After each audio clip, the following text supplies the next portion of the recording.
Hello, welcome. It's The Rational Live for Friday, April 9th, 2021. I'm your host, David Dole. A lot to get to today. Obviously, the headline on this live stream about DMX. I'll get to that in a second here. But before I jump into that, let me give you a little preview of what else is in this video, or in this live stream.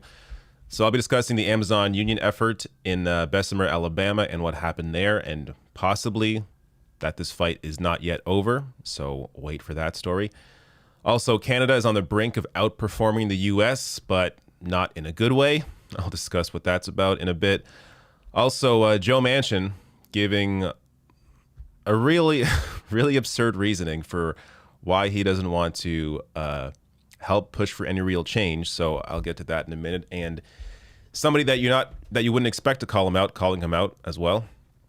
Also, maybe I'll play this video of a lawyer sort of accidentally divulging that Matt Gaetz is in serious trouble. So I'll get possibly to that. I'm saying possibly because that whole story, YouTube treats this story in particular as a very sensitive subject. So whenever I touch on it, you know, they have issues with it. But we will possibly get to that.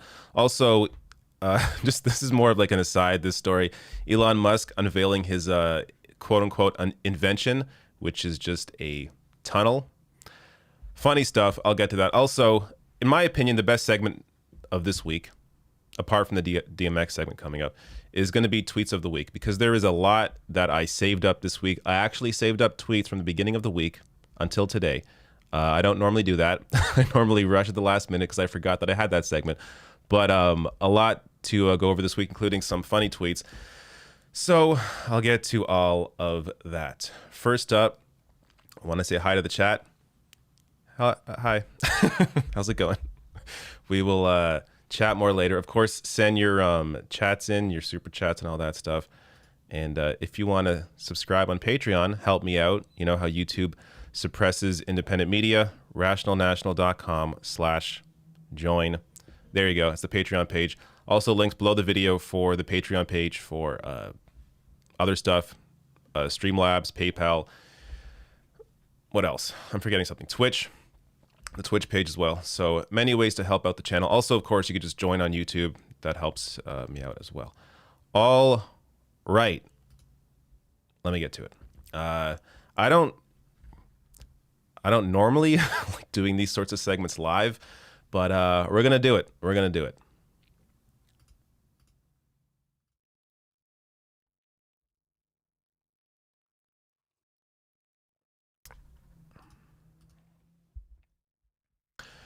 Rapper, artist, and cultural icon DMX, also known as Earl Simmons, his real name, has died at age 50. So it is impossible for me to sum up this man's life in just a short segment like this. But at the end of the segment, I will share a couple of lesser known stories that I saw floating around the internet that I want to share with you and I think you'll find interesting. But just getting to his death here. So this didn't come as a complete shock, as he had been in the hospital for the past week suffering from a heart attack that was brought on by an overdose. So more here from the AP. The Grammy-nominated performer died after suffering catastrophic cardiac arrest, according to a statement from the hospital in White Plains, New York, where he died. He was rushed there from his home on April 2nd. His family statement said DMX, whose birth name was Earl Simmons, died with relatives by his side after several days on life support. Quote, Earl was a warrior who fought till the very end. He loved his family with all of his heart, and we cherish the times we spent with him, the family said, adding that his music inspired countless fans across the world, and his iconic legacy will live on forever. Now, I'm somebody who, I came pretty late to rap in terms of, my life. In fact, my friend who's watching right now, Miles at home, he's the guy that kind of really turned me on to rap and onto DMX as well. This is a man who, had 6 #1 albums. He's the first living artist to release 2 #1 albums in the same calendar year. And of course, hits including X Gonna Give It To You, Party Up, Rough Riders Anthem, Slippin', my personal favorite. And this is a guy who's, his art was so unique, his voice so unique. He really stood out among the crowd, and really his rawness was, I think, really what set him apart from anybody else in his field. Now, before I get to the 2 stories that I want to share with you, I want to share thoughts from my friend Miles, who turned me on to rap. He sent me this message saying, I feel like when someone is that electrifying, their energy burns so hot and fast. They were only here for a bit, but they always leave their mark. And I think that's very true.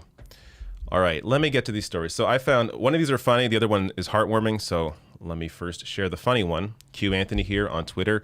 I'm not going to read his message because it gives it away, but this is something that happened apparently. This made me laugh out loud. So saying here, I believe this is Ja Rule saying this. But let's find out. So, quote, typical X, he's effing speeding, acting crazy on the road, he says. Cops Cops pull us over. Cop says, license and registration. X goes, it's not actually my car. So now I'm like looking at him, hold the F up. What's about to happen here? Come to find out, he stole the car from Michael Kaiser. It was Kaiser's car that worked for Def Jam. He explains this. He explains this to the cop. Cop says, all right, it's your label guy's car. Whatever, you took it. You guys, you don't have a license. You won't be going anywhere else in this car. So call somebody to come help you. Whatever. X is like, F it, don't worry about it. He jumps out of the car. Ja Rule says that DMX then proceeded to stick his thumb out and start hitchhiking. Quote, I'm like, yo, this can't be life. This can't be life, he says. So some chick sees Ja Rule, DMX on the side of the effing road like this with their thumbs out, waving cars down and shit. She picks us up. She's hysterical. She takes us to her effing grandmother's house in the hood. The whole hood comes out. Grandma's cooking us food. We're taking pictures with all the kids. I just found this to be hilarious. DMX, one hell of a character. Now, this story, a little more heartwarming here. This was shared by Sheila on Twitter. And by the way, if you look up DMX right now on Twitter, there's countless stories going around that you can read about, but this one stood out to me. She wrote here, DMX is the reason I forgave my father after he passed for his years of addiction. We met in 2017 after I heard him from my room in the hallway of my hotel. It was all divine intervention. I ran to the hallway and met him. We spoke for 15 minutes. We spoke about addiction, and he encouraged me to forgive my father for what he couldn't control. He said, forgive him. I needed to hear that. Of all people, it came from someone I grew up listening to because of my dad. Sometimes in the moment, you don't understand the significance of a moment until it's past. To this day, I credit X for helping me learn forgiveness. I am praying that he gives himself grace in this lifetime and beyond. His words and impact have left a deep legacy. God used him and his words as a vessel in this lifetime, words that will outlive his earthly existence. Prayers and light to his children and family. May he rest in the power that many of us found in his words and art. Just an incredible story there. Not much not much else for me to say here. So just DMX, rest in peace. And man, I wish I could play some music on the stream. YouTube with the copyright would pull me right down, but it would be great to share some of that. All right. Let me change the mood a little bit here. Back to some politics. But I see chats coming in. Let me grab some of these before I move on to the next story. In fact, let me pull up this different window. Just a second. Also, Miles, thank you, if you're still watching, for your help with that.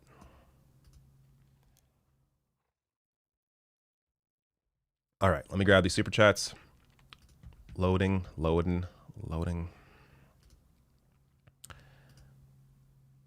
right. Mr. Sir says, my family is blaming the liberals for fleeing radical left California and New York. For the extreme housing crisis, I give up on my family. Wait, let me read this again. Your family is blaming the liberals for fleeing radical left California and New York for the extreme housing crisis.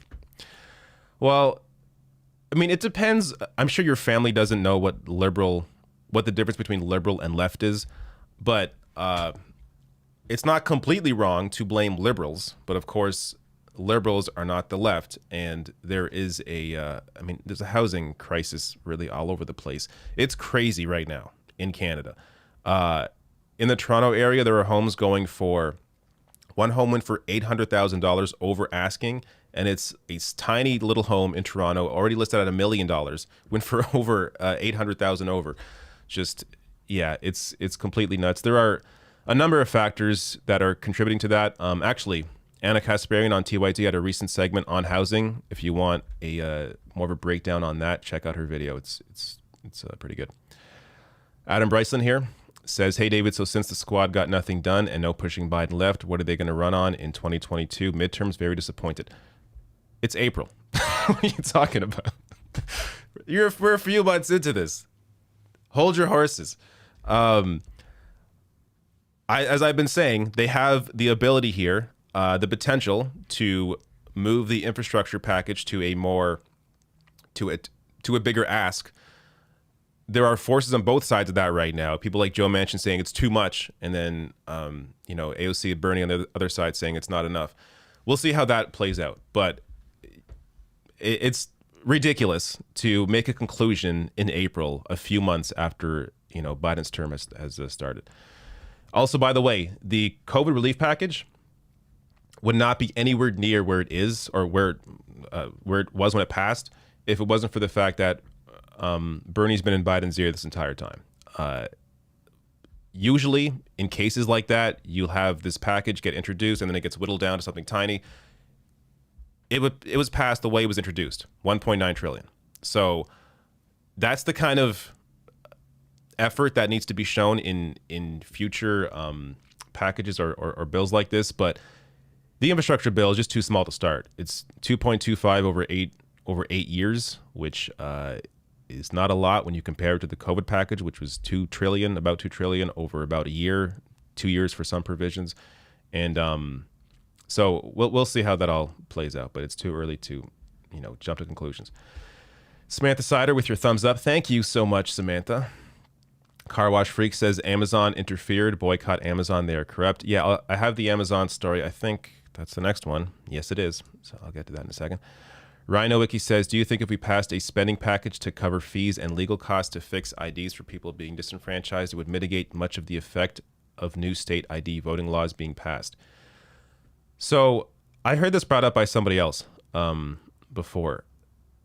It doesn't seem like a bad idea, but I mean, yeah, I'm not against it. If there's enough resources to help people get IDs, but also, I guess it depends what kind of ID you need. Because if you really need a driver's license, I have to read more into it, but I can't imagine it requires a driver's license because some people just don't drive. They don't need to drive, or they can't afford a car. So why would they have a driver's license? But it seems like there's a lot more work to go into, getting IDs for millions of people as opposed to fighting these voter disenfranchised bills or these voter suppression bills. So I understand why the focus is on the actual legislation and not on getting people IDs, because you don't want to have to already give up and just say, all right, we're just going to have to work for the next 2 years getting 1 million plus people IDs. That takes a bit of work. And it isn't just the ID aspect of the voter suppression bills that is a problem. It's also there's less of a time in terms of early voting.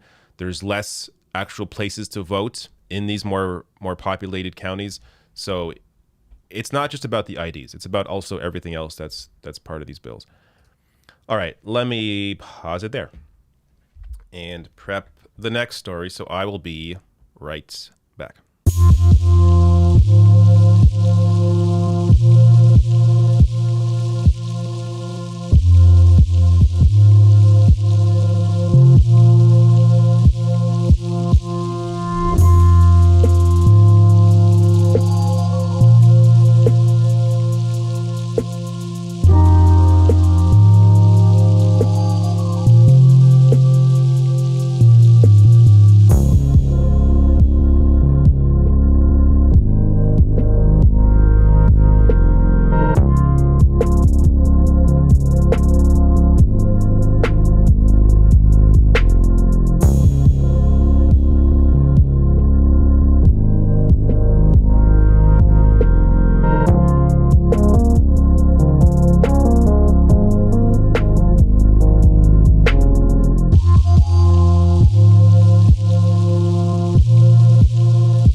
All right, what up?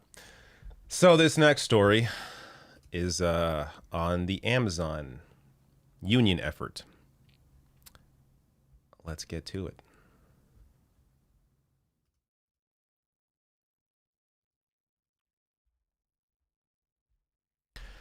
After months of Amazon putting its thumb on the scale, the union effort at the Amazon warehouse in Bessemer, Alabama has failed. But the fight might not be over yet. More on that in a minute. First here, just the raw numbers. So motherboard here. Amazon employees at a 5,800 worker warehouse in Bessemer, Alabama have voted against unionizing, according to a preliminary votes count by the National Labor Relations Board. More here. The decision, which was formalized by a vote count at the National Labor Relations Board office in Atlanta, with 1,798 workers voting against the union and 738 voters in favor of the union.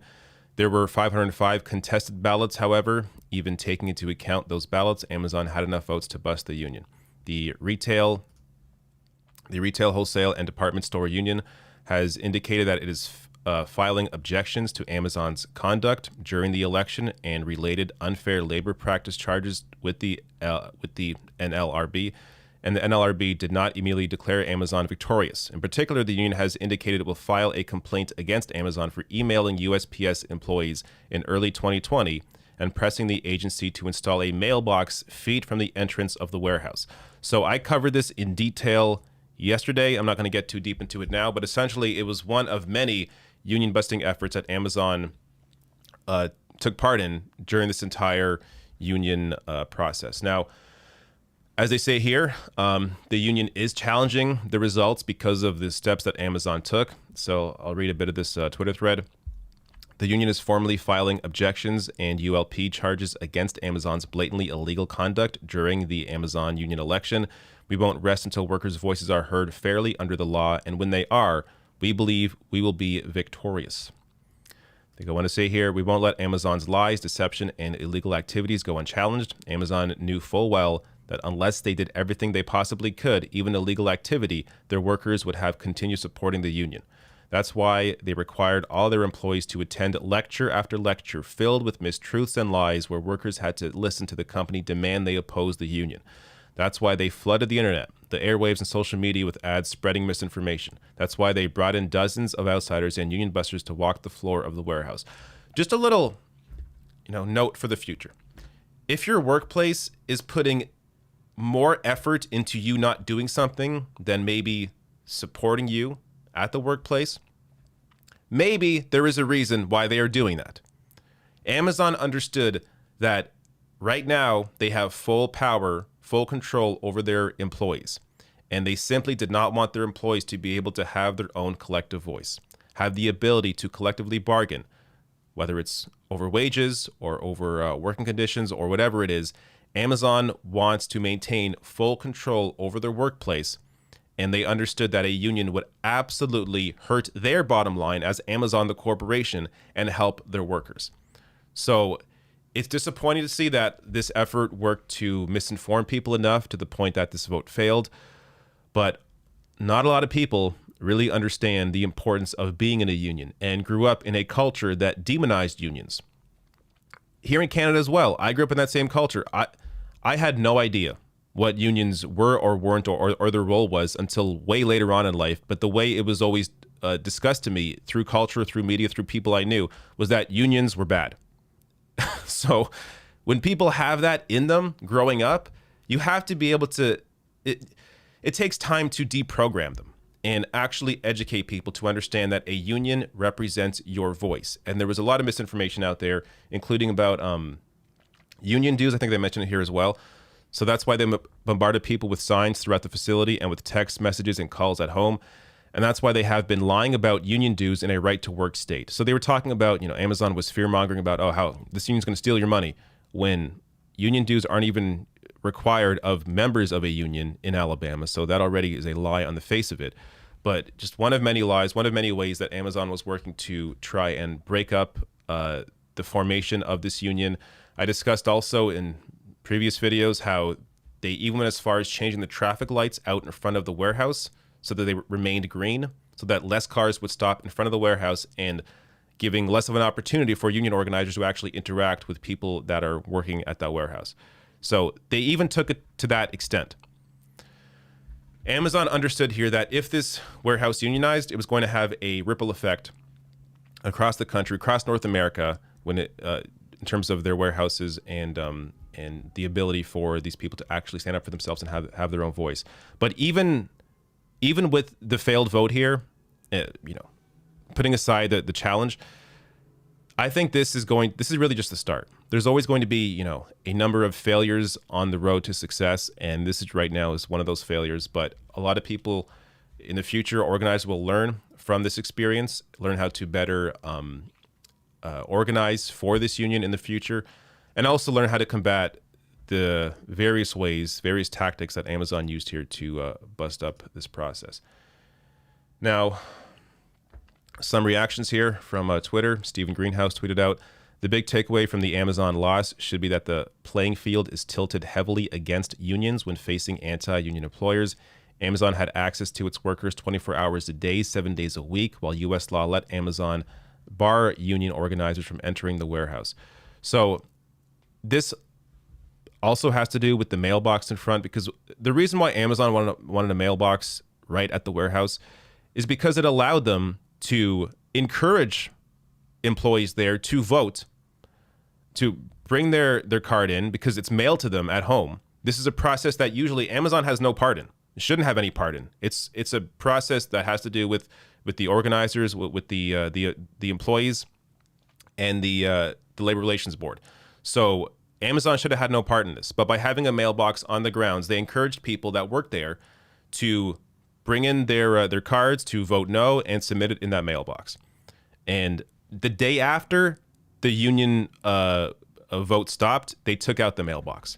So obviously it was there for that purpose, to try and influence the union result, and clearly it did. Kim Kelly here, who's done a fantastic job at following this entire process, tweeted out, "If we'd had the PRO Act in place when these workers filed their initial petition and collected those 3,000 signed union cards months ago, before Amazon had a chance to launch their union-busting onslaught, they'd already have their union." So the PRO Act, I have a video on it, actually, right here from March 9th. If you just look up "Tim Ryan Goes Wild, Rips GOP Over Union Bill," I break down both the importance of unions, as you see here from this graph, and also what is in the PRO Act and why it is so important. So if that gets passed, it will be a huge boon for organizers and for unions that already exist, to strengthen them.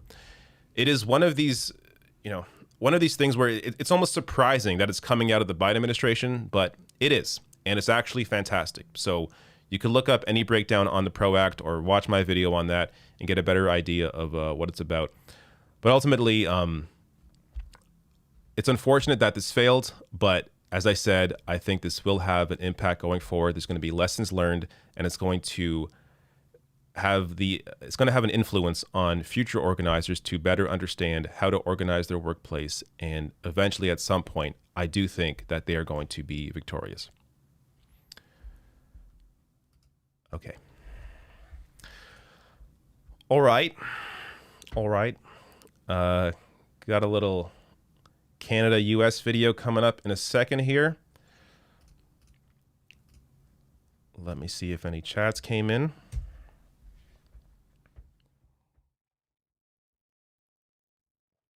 A few here. Mally C says, "R.I.P. DMX. It is truly a sad day. Besides from rap music, he also did poetry." Rob Bidgood says, "Ross Story Ethics Committee opens Matt Gaetz inquiry on 6 counts." Well, there we go. Appears breaking news. I think this is breaking news. Indeed. Let me bring this up here. Man, the amount of ads Raw Story puts on their pages is just incredible. But here we go. Just broke. Ethics Committee opened investigation into Matt Gaetz on 6 different counts of misconduct. All right. I'll have to read this and follow this and break this down later, but there you go. Look at all these ads. What is this? Stop it. Stop it. No more. Okay. Last chat here before I go on to the next story. Rad Zoso says, "I saw Nina Turner on the Majority Report. The left needs a strong leader like her. She won't back down." Absolutely. Nina is fantastic. If she wins, and right now she is the front runner in terms of the most individual donors and the biggest money haul so far. It'll be amazing. And hopefully, in a couple of years, run to challenge Kamala Harris or Joe Biden if he runs again in 2024. Though that seems unlikely, it would be amazing if that happened. All right, let me prep this next story, so I will be right back.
All right.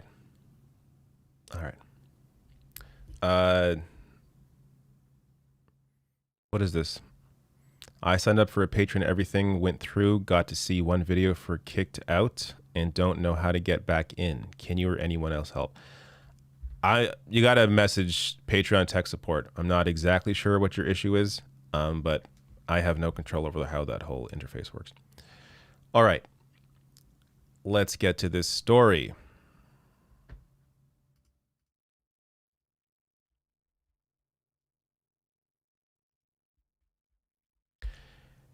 Canada is on the brink of outperforming the US in this horrible stat, the rate of COVID cases. Yes, so about a year ago, or really the past year, Canada has been doing fairly well compared to the US. And now with the vaccination rate in the US skyrocketing compared to Canada, right now Canada is almost matching the state at where the US is in daily COVID cases. So let me show you that right here. This graph from Our World data, using official data, daily new confirmed COVID-19 cases per million people, shown as the rolling 7-day average. So you see here, as I said, throughout the pandemic, Canada's been doing a lot better than the US. But now, look at that. We are just about, I can kind of zoom in here, just about to meet exactly where the US is. We here have been doing horrible, and I'll get to at least one of the main reasons in my mind in a second here. But first more on this. So on April 8th, Canada reported 185.2 cases per million population, while the US posted 199.56 per million population based on rolling 7-day averages. Worse yet, compared to the US, Canada has detected more than double the number of cases caused by the P1 variant, linked to a traveler from Brazil. P1 is more contagious, deadlier, and potentially limits vaccine effectiveness. As of Friday morning, Canada listed 1,039 P1 cases, while the U.S. has 433. The variants right now is really what is driving a lot of this. These new variants are a lot more contagious, a lot more deadlier, or deadlier than before, than the first one. And today, Friday, the worst day in Ontario for COVID cases. Our number is somewhere over 4,000 today, 4,200. The next closest day was January 8th, but that was because of there is an error in the data collection. So they actually combined 400 cases from another day with that day. So this is clearly the worst day we've had so far during this pandemic, and we're over a year into this. Now, of course, there are many reasons for this. I have a video breaking down why Canada has performed so poorly during this pandemic. What I see as one of the main reasons is the fact that we don't have our own vaccine producer and distributor. And we used to. We used to have Connet Labs back in the 80s. And our conservative government back then sold it off. So now we no longer have our own producer and distributor, and we are forced to rely on other providers around the world. At the beginning of the pandemic, Trudeau bought enough vaccine, I believe, to vaccinate everybody like 4 times over. But only now are we really beginning to see those vaccines roll in. So right now, the issue isn't as much about the supply of vaccinations as it used to be, because that's getting better, but it's really about how it's being rolled out. So I can use Ontario, as I live here, as an example. We are still not prioritizing essential workers, people that work in grocery stores, taxi drivers, factory workers, people that have consistent and ongoing contact with a lot of people or the public. Those are the ones that are getting sick the most, the ones that are ending up in the ICU, the ones that are spreading COVID-19 around. I don't know why this far into it, with this sort of result, why we still aren't changing our approach to how we are vaccinating. We made one improvement in terms of now, apparently, if you are in a more high-risk area, if you're 18 plus, you're able to at least book your vaccine now in Ontario. But it needs to be not just high-risk areas, but also people that work on the front lines. And still, we're not doing that. So until there is mass vaccination out there, we're likely going to surpass the U.S. in this number, and it's really going to get worse until a majority of people here are vaccinated. Now, I also wanted to show you this, as it's gotten so bad that the CDC has issued a travel warning to Canada, or to Americans wanting to go to Canada. It's at the very high level, as you see there. And the border is supposed to be closed, at least to vehicles. So you're not supposed to be able to get in or out unless it is for an essential reason. But still, people have traveled all over the world here, as you saw, bringing that variant over from Brazil, and it has led to just complete insanity here.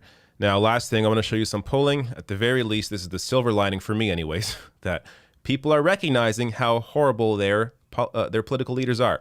So you see here, the question, is your premier doing a good or bad job handling the COVID-19 pandemic? And Doug Ford, horrible, sitting at -33. Alberta also horrible. Jason Kenney, -52. Manitoba also bad, -22. Basically here, all the conservatives, almost all the conservatives, getting just spanked in polling. So people are aware that these leaders have failed them, but let's hope this sentiment continues, because oftentimes people will have short memories. You know, once we're all vaccinated, hopefully once we're all vaccinated, and we get out of this really dark time right now, I'm afraid people are going to forget how bad it was when it was this bad. So you have to remember that this could have been a lot better had it been handled properly. It's not just Trudeau's fault. He's part of the problem. But the way it's being distributed, the way the vaccines have been rolled out, the way the shutdowns have been handled or not at all instituted has been a serious issue all across the country. And that is at the fault of these premiers. So it's important to recognize that essentially here, all your leaders have failed you, but to different degrees. But especially Ontario, we have done a horrible job, and Doug Ford is mostly to blame. All right.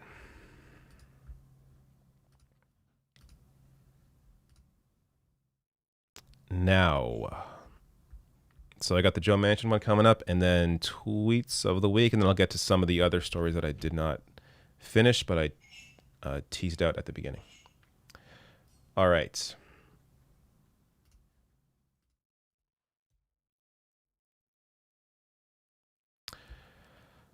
One more chat here from Francis Leroy. Says, greetings from Sydney, Australia. Greetings. How are you doing? I think Australia is doing pretty well with COVID right now. You guys are lucky. Part of the issue, of course, also is, you know, if you notice, island nations are doing a little better for the most part compared to countries that have a, you know, long ass border like Canada and the US. But of course, policy has a big reason to do with that as well. All right, I'll be right back as I prep this next story.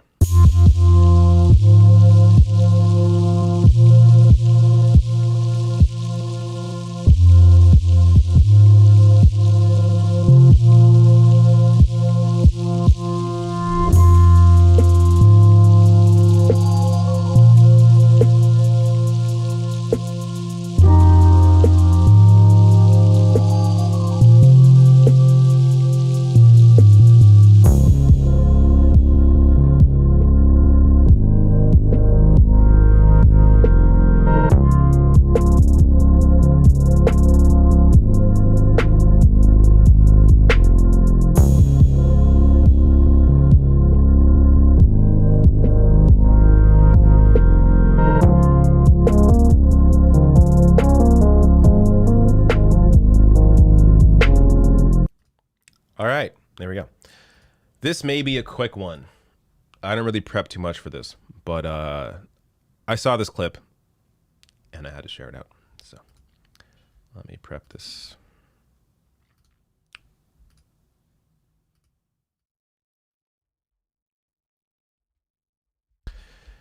It appears that Democratic Senator Joe Manchin has learned the completely wrong lesson from the insurrection on the Capitol.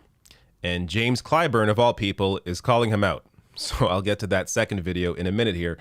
But first, here is Joe Manchin on CNN and the lesson that he learned from the Capitol riots. January 6th changed me, and I was very clear with everybody. I never thought in my life, I never read in history books to where our form of government had been attacked at our seat of government, which is Washington, D.C., at our capital, by our own people. Now, the British did it, but not Americans. So something told me, wait a minute, pause, hit the pause button. Something's wrong. You can't have this many people split to where they want to go to war with each other. In Capitol. January 6th changed me, and I was very... So Joe Manchin now is against killing the filibuster or even altering it because of what happened at the Capitol riots. Because he saw crazy Republican voters lead an insurrection at the Capitol and see his fellow lawmakers, Republicans, defend that, instead of making him think, hey, this is crazy. We can't be working with these people. He instead thinks, no, you know what? These people are so effing crazy. I think we should work with them. This is the excuse he is using for now being even more conservative, if that was possible, than he was before.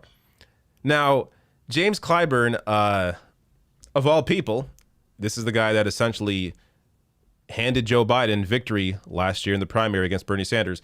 He came out and said this in response to Joe Manchin. He said that, if I remember your interview, that January 6th changed him. Well, it changed me as well.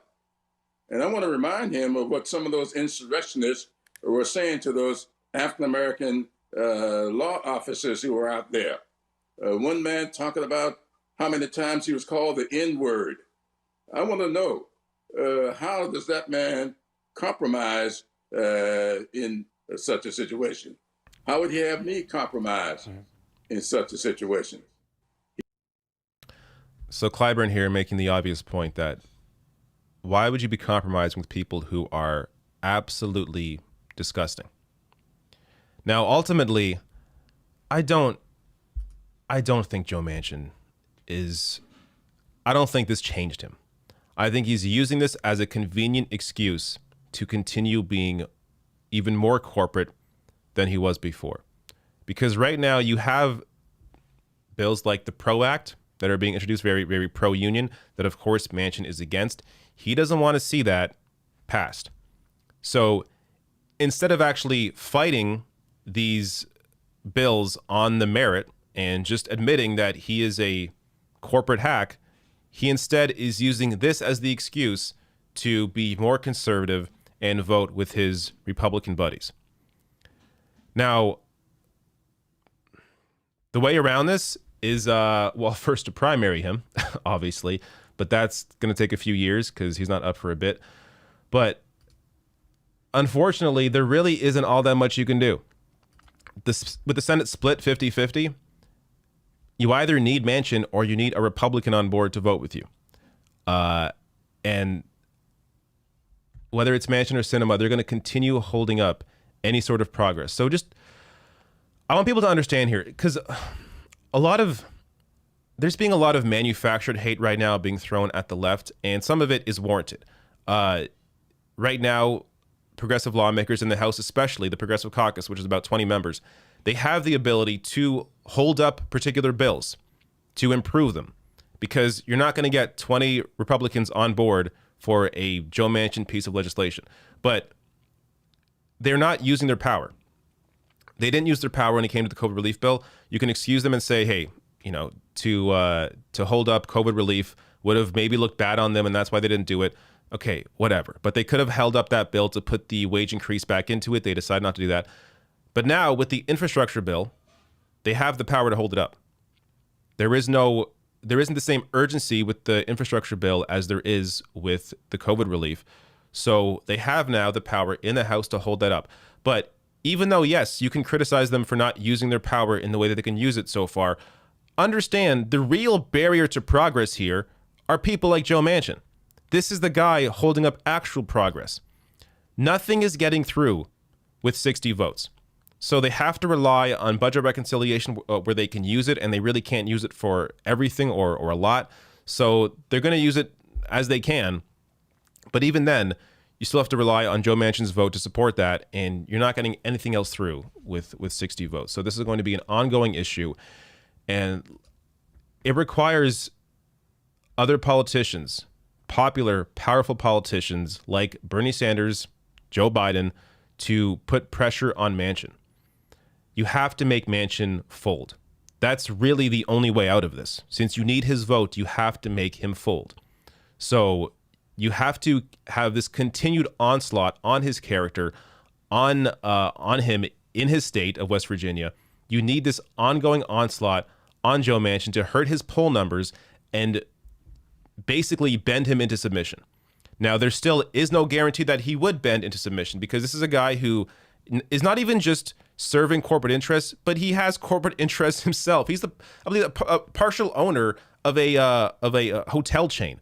So we're talking about somebody who is invested in the current way of doing things. Of course, does not want to pay his workers more money, but the only way you could possibly potentially hurt him or make him change is to hurt his poll numbers in his state. But that still, as I said, is not a guarantee. So this is really going to be an ongoing battle. But I just want people to realize that while there is plenty of criticism to go around, a lot of the blame has to be put on Joe Manchin. Okay. Should I do Matt Gaetz? I don't know. I may play this one clip since it's kind of hilarious. But before I do that, let me just see if there's any more chats, and if not, I'll move on to the next one. One chat here saying from Control W, 7 years ago, that's part of your name, says the Gaetz stories have taken the spotlight away from Cuomo. Good point. I think they have a little bit. Yeah, you're kind of right. I haven't heard much about Cuomo since the Gaetz stories come out, but I don't know. I'm not sure what to say. I think, unless something new comes out about Cuomo, that's kind of the issue with news. If it's not new, it's not going to be in the headlines. So while the effort to get Cuomo to resign is ongoing, it's likely not going to be successful, as he's sort of just waiting it out. Okay. Let me play this one clip. So again, I didn't prep a story on this, but I wanted to share this since I laughed out loud. I laughed out loud seeing this video. It is so ridiculous, but it's also very revealing. So this is Fritz Scheller, the attorney for Joel Greenberg, an associate of Matt Gaetz, who Greenberg's expected to take a plea deal with federal prosecutors in his own criminal case to basically out Matt Gaetz here. So this is what the lawyer for Joel Greenberg is saying. Does Matt Gaetz have anything to worry about? Does Matt Gaetz? That is such a. When it comes to what happened today in court, does he have anything to worry about? And you're asking me to get into the mind of Matt Gaetz, right? And well, from your mind. From my mind. Based on what your client knows. Based on what my client knows. Okay. And the fact that he's See, I thought if I kept on talking and talking, I would avoid these questions and not to say, I'm sure Matt Gaetz is not feeling very comfortable today. All right? Okay. I mean, he could have just been a lawyer and avoided the question. Just say, hey, I don't know if he does or not. That would be a quick way to get over the question. But this guy, I mean, maybe one of the only honest lawyers in the country, has a hard time lying to people. So here he is, basically giving it away that yes, Matt Gaetz has a lot to worry about. And there's more clips from this dude, but I'm not gonna share them. They get a little deep. But yeah, this will continue.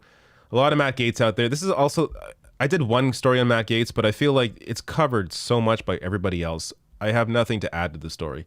So if you want more on the Matt Gaetz story, just look up his name. You'll find a lot on what's going on in the Matt Gaetz saga. But I have nothing else to really add from my initial video.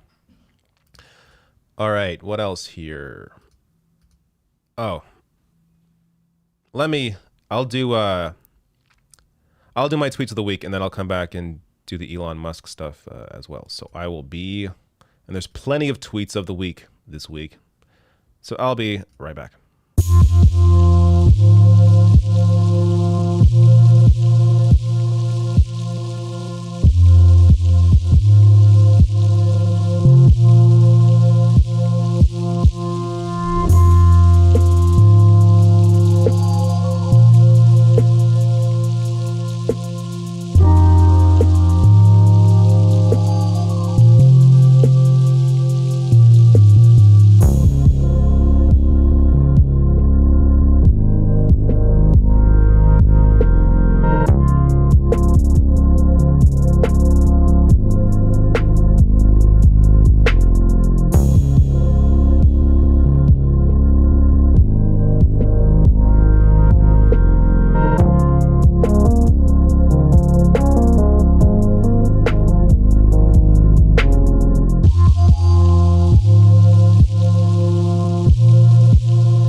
All right, sorry.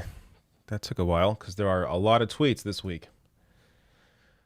Because I actually did my job this week and collected tweets from every day, I think.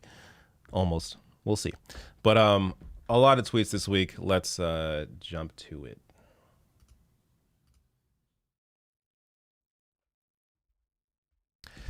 It is time once again for Tweets of the Week. These are tweets that I collect throughout the week and I think are great and I share with you. So let's get to it. There's a lot this week. First up, this is not a tweet of the week, but the reply to it is. So I have to start with this tweet from Governor Kristi Noem saying Biden's quote unquote infrastructure bill spends more on electric cars than on roads or bridges. It gives $80 billion to Amtrak to build rail lines to every state except Alaska, Hawaii, or South Dakota. And it repeals right-to-work protections that are proven to grow the economy. Well, David Cross, one of my favorite comedians, replied to this tweet saying, very disappointed that there's no direct train plan to Hawaii. Also dismayed there's no flight to the center of the earth. Also miffed I can't paraglide from Penn Station to the ISS. Angered that time travel is not part of the bill either. Just a shit bill, to be honest. David Cross, one of my favorite people. There you go. Next one. This just made me laugh. This is nothing, but I have to share this. Tony here tweeted out, fuck a 2 weeks notice. Y'all should have noticed 2 weeks ago that I was about to quit. I feel like that's going to stay with me for a long time. Just a great tweet. Ken Klippenstein here, pulling a fast one. When we're talking about talent on Twitter, Kenny Clips has it. So he noticed he was quote tweeted by Ted Cruz and changed his name to Ted Cruz liked a porn tweet. And a lot of people, if you look at replies to that Ted Cruz tweet, a lot of people got the screenshot. Of course, here, Ken tweeting out his success. Great job. This is more about the video, but let me just share this. David Pakman here saying, I was offered a lucrative job to become a conservative. So I watched this. He discusses a interaction he had, I guess, several years ago now. Somebody working in radio that basically said, hey, if you want to become a conservative, here's a ton of money for you. You can come host a radio show. And of course, he turned it down. Understand this likely happens all the time. And this is why you have to keep an eye out, because there are a lot of people who are not going to turn this down and who will become conservative. And you may notice their content slowly or quickly becoming very conservative, where they focus all of their energy on attacking the left, yet claim to be people of the left. So this happens. There's several instances of this happening. I'm not going to name names because some of them are lesser known people, so there's no point to platform them. But it definitely happens, and just be aware of it. There is so much money on the right, and there is no money on the left.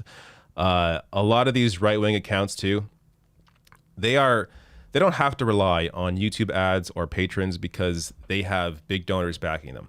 So that's why someone like Ben Shapiro or Steven Crowder can have these massive studios and this crew, bunch of people behind the camera working on their show. On the left, you never see that.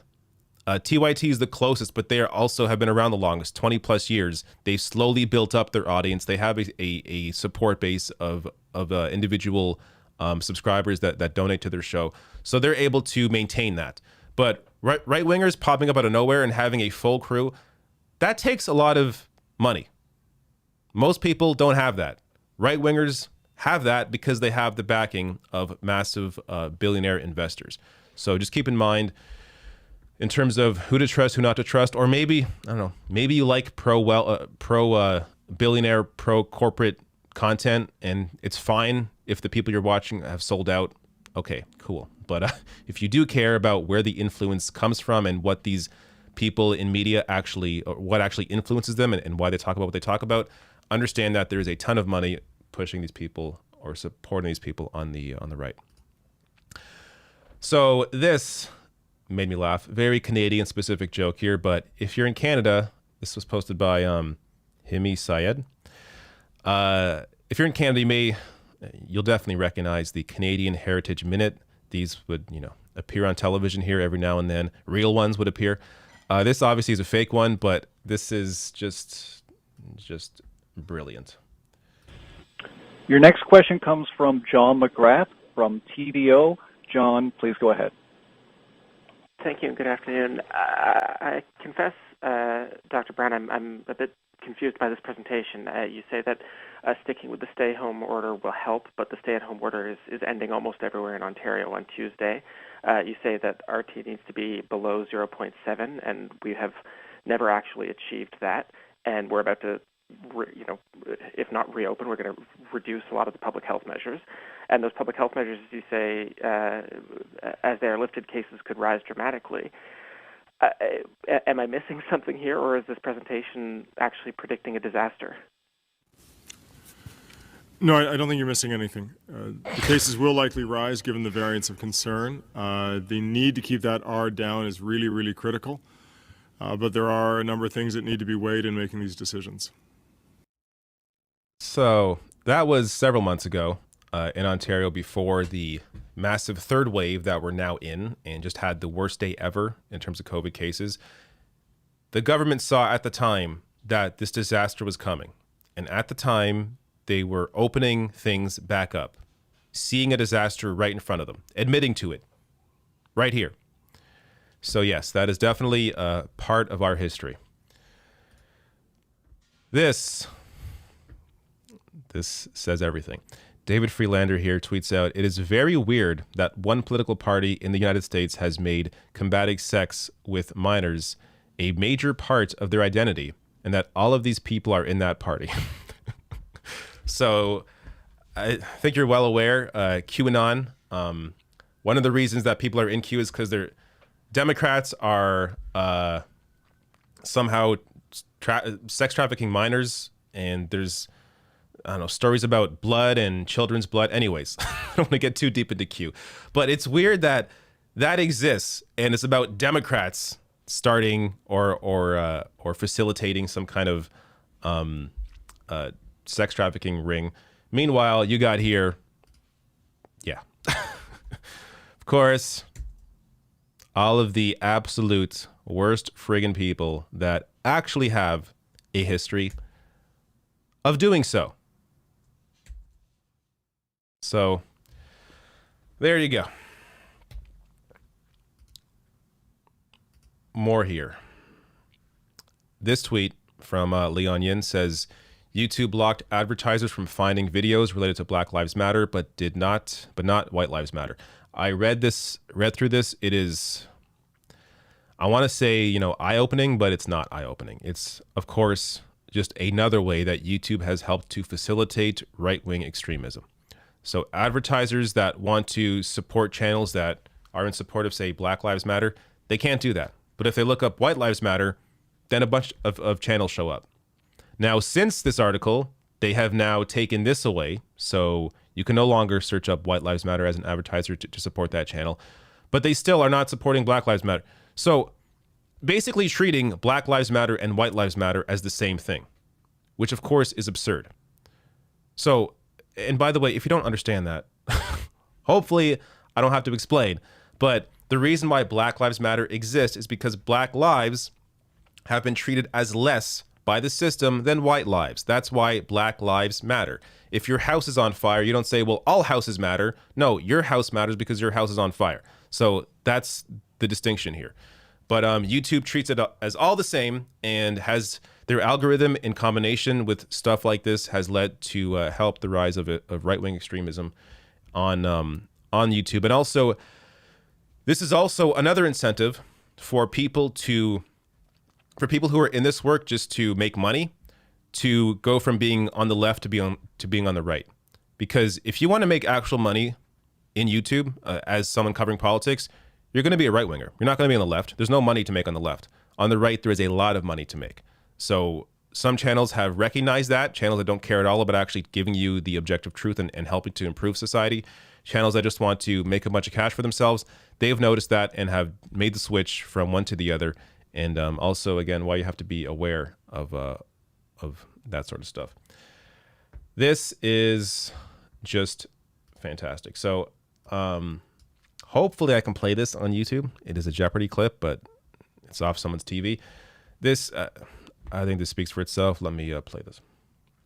History of Popery, 1600. Unfortunately, it's super low. So for the live audience here, I'm going to boost this when I cut this out into a segment, but do your best to try and hear what's going on here. History of Popery, 1600. In 2015, Congress authorized payments of $4.44 million. Hold up. You know what I'm going to do? I got this tool. Here we go. This should help. All right, turn your volume down. History of Popery, 1600. In 2015, Congress authorized payments of $4.44 million to each of these people, $10,000 for each day of their captivity. Joe Beth. Who are slaves? No. Scott? Who are Guantanamo Bay prisoners? No.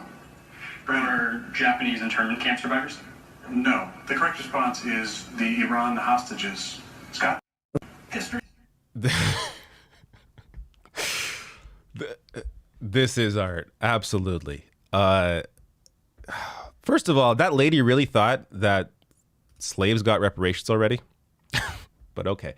But man, I mean, the amount of destruction that America has caused and the help that none of these people have received, even though they deserve that help, on full display right there.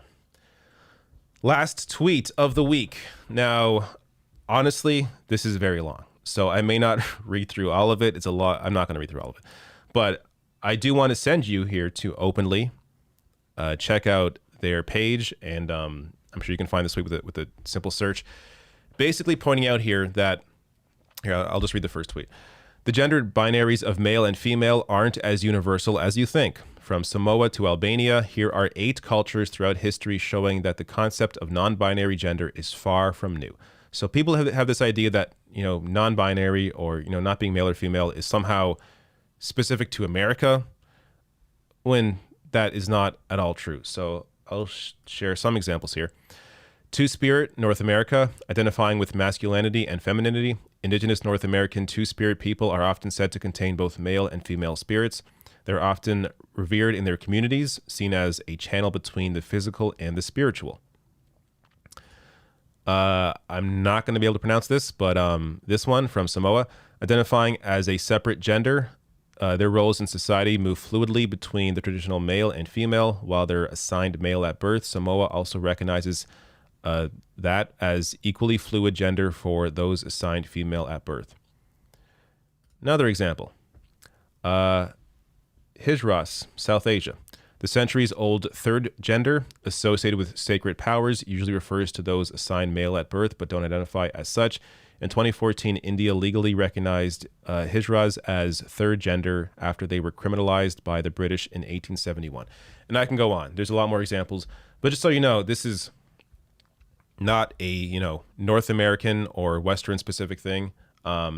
It's existed all throughout history, very normal. Just now you have this full-on attack on LGBTQ rights, especially transgender rights in America, all over the country. There's been countless bills now, anti-trans bills popping up in various states. So it's important to be in solidarity with these people, because oftentimes these are the ones that are completely forgotten by society, not protected. We have to be always standing up for those who are the most at risk. So it's important to be aware of that and understand that there is a long history of this outside of the West. Okay. There you go. Tweets of the week. Any of those really could have been turned into a specific story, but there you have it. A bunch of stories at once. Now, let me see here. All right, are there chats? If there are chats, we'll grab some chats, and then let's laugh out loud together at this Elon Musk stuff. Jessica McKenzie says, "Hi, David. Greetings from California. What's your opinion on AOC donating $160K to establishment Dems? I like AOC, but this makes me pause." So the reasoning for it, basically, my understanding of this is that normally she has to pay dues to the DCCC. Instead of doing that, she just gave the money directly to these politicians. And it's actually kind of a smart move, because what it has now caused is a lot of these more centrist or conservative Democrats to freak the hell out. Because if they're seen as accepting this money directly from AOC, then basically their names are attached to her. At the same time, if they reject it, then they can be openly seen as somebody willing to, or that needs to be primaried. So I think it's smarter to give the money directly to these politicians as opposed to giving it to the DCCC, which has used its power to continually prop up sitting members and work against actual progress, because of course many of these members face primary challenges from the left, and the DCCC recently blacklisted. I think they've changed their policy now, but they had blacklisted any groups that were trying to help primary challengers in their races. So I see it as a rejection of the DCCC. So that's how I view it, because that money has to be sent out one way or another, and it makes more sense to send it to these politicians directly. Literal Lils. At the same time, though, of course, I understand people's worry or anger at the idea of their money going to a centrist Dem, for example. But again, these sorts of dues are paid by anybody that's in the party. So it's not like it's completely out of the ordinary. Literal Lil says, "I just got here, didn't get a notification. How long have you been live? I missed last week for the same reason too." You didn't get a notification. Hit the bell icon. That should do it. But even then, I think sometimes it doesn't work. I've been live since 3:30, so you can just, rewind, go back, watch the beginning. But thank you, Laurel Lils, for your support. Rob Bidgood says, raw story, Karen wants to call 311 to report pot smell. Banned 311 responds. I don't know what this is about. You sent me some raw story headline. I don't know. And for some reason, the search is not appearing to work. But there you go. All right. Let me do this or show you this Elon Musk stuff.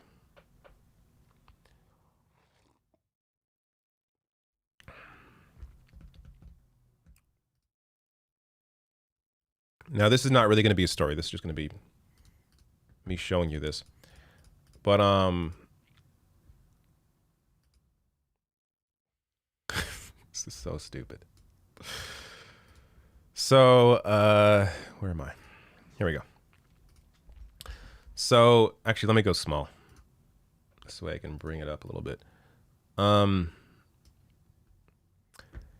Musk gets a lot of praise for being this brilliant inventor. Yet, for whatever reason, there is never any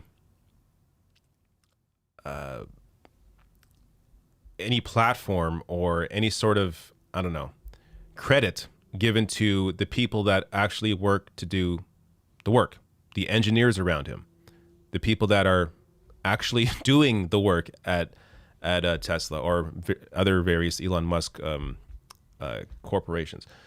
But I feel like this is definitely just an Elon Musk project because it is so stupid. This is the Hyperloop. So back when this began, the Hyperloop was supposed to be this thing where basically a mass transit device, a way to almost like a speed train, but through a tunnel.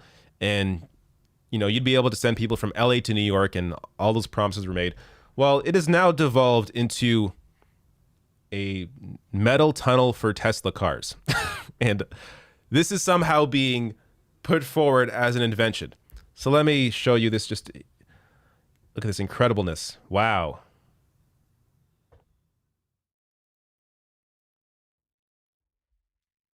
Imagine having the confidence to showcase this as your brilliant new invention, a tunnel for cars to drive through. Now, I want to share some reactions to this absurdity. This one from Jonas says, supposedly advanced transportation system is not automated, has top speed of 35 miles per hour, appears to have none of the 16 passenger vehicles originally promised. Does it even meet emergency exit and ventilation requirements? Probably not, considering Tesla's record and how those cars have... if you look up Tesla cars and breakdown, you will see just the craziest shit. The entire roof flying off of a Tesla, glass roof. I saw that one. Bumper falling off because it rained.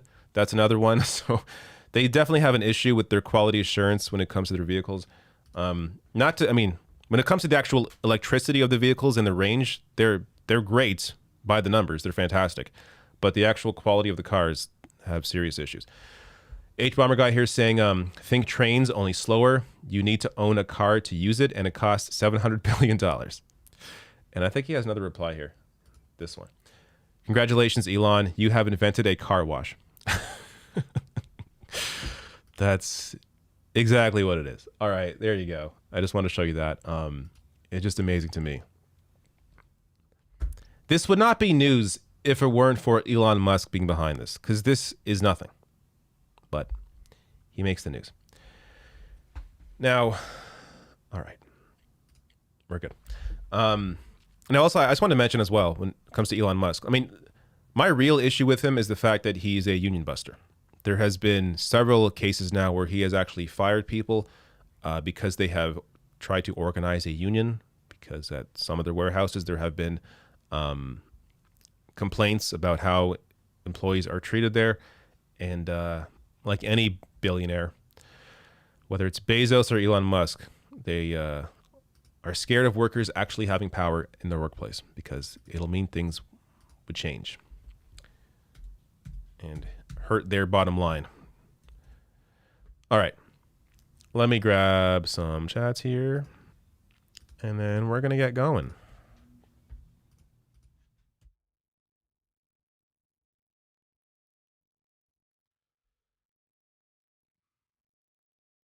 Junie McGrath says, would you ever consider doing live on-air calls like David Pakman or The Majority Report?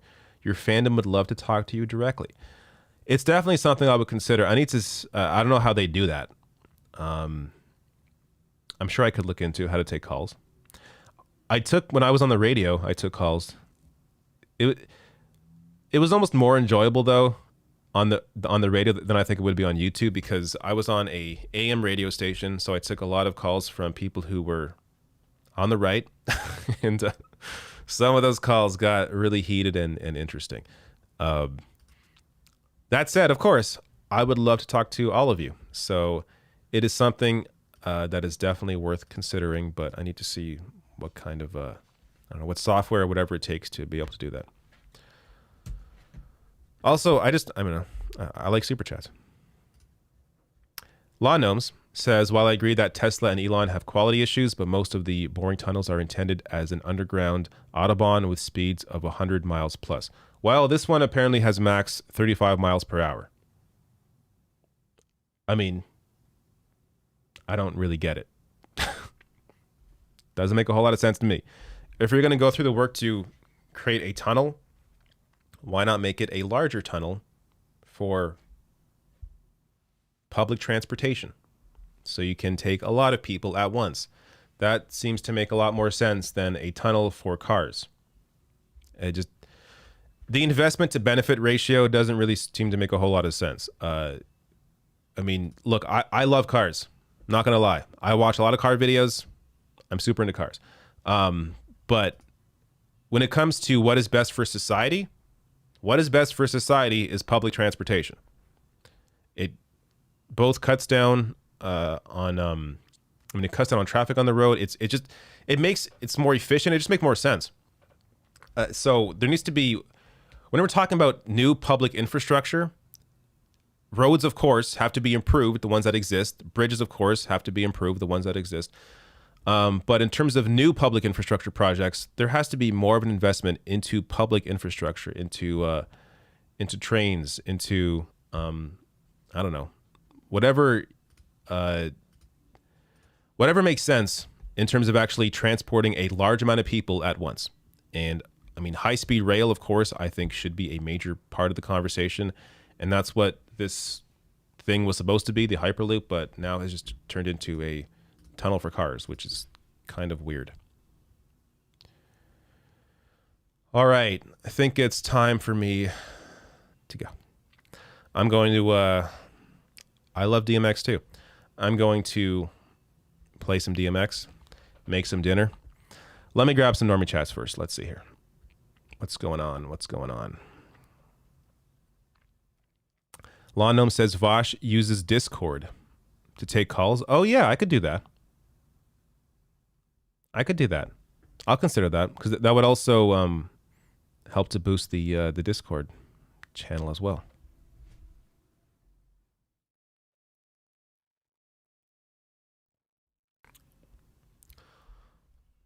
Let me see what else.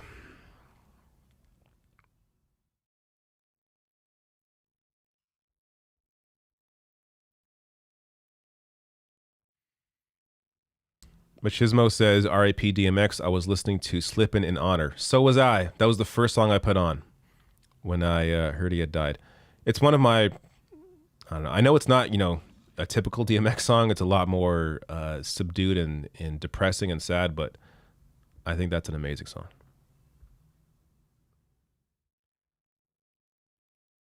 All right. I could be here all day reading chats, but doesn't make for interesting video unless I find one that I can respond to. All right. Thank you all so much for showing up once again. I was on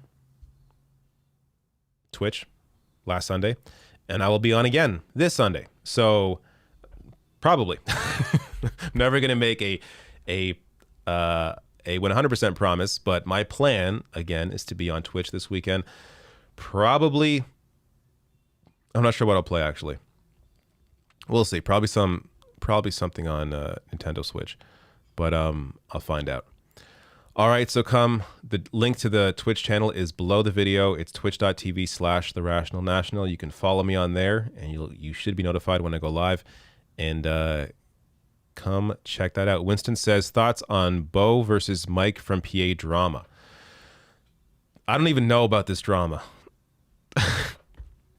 Is this like the Mike from PA versus Vosh drama, which to me just seems like the WWE, and I think it's completely manufactured. I don't actually believe it's real. It just seems put on for their audiences. So I don't know about this Bo versus Mike from PA drama. I think I need to get into some drama here. That's what needs to happen. I need to get into some drama. I need to elevate my game here. Start going after people for no reason. But I'm not that kind of guy. So I'm gonna go now. Thank you all for showing up, and see you next week. Goodbye.